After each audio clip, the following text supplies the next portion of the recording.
Alright guys, new leak on scottgames.com for Five Nights at Freddy's 3. Let's get into it. So I have my Photoshop open right here and I'll be showing you guys what I'm doing.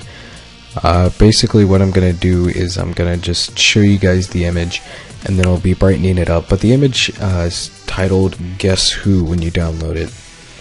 So there's a couple things. It could be really only two. This is either Balloon Boy, aka BB, or Balloon Girl / JJ.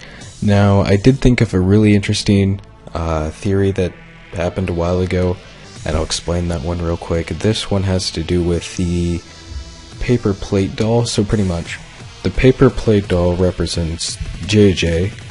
Then there was the one that looked like a rabbit and the one that looked like Freddy.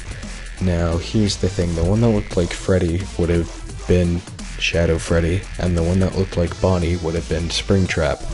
So we can kind of see them all going together, which makes sense. That's why all the paper plate dolls were on the wall. Maybe they're from an older establishment, who knows, like maybe they were the first animatronics, which would kind of explain why Springtrap was so old and just thrown away, and they, had to find him and they had to fix him up. That's really what I think. But I'm thinking, let me look at the image again.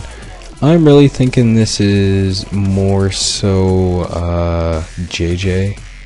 Yeah, I definitely think this is JJ just because of the pink that's in the hat, but there's also a little bit of blue, so I guess it's a 50-50. Actually, you know what? I'm gonna go ahead and say it's Balloon Boy, just to set the record straight. Yeah, we're gonna say Balloon Boy. So I believe it's Balloon Boy. It could also be JJ. That goes with my theory that I think honestly makes quite a bit of sense. I think the theory is pretty sound. I don't really see any holes in it. One thing I did forget to mention, which I have shown footage of, is when you brighten up the image a lot, and I mean a lot, like 150% a lot, you will actually see a 10. Now that 10 can mean a couple things. It either means it's coming out on the 10th of a certain month, maybe this month, maybe next month, who knows. Friday the 13th seems like a better date, but whatever. So there's that. There could also be that there's 10 animatronics in the game. I believe there was 12 in the last game, so cutting it down a few. And then the last possibility is that it actually takes place 10 years after a different game. Now I know it says 30 years, but maybe the animatronics are from 10 years ago, maybe something in the game is from 10 years ago. Anyways guys, talk to you later.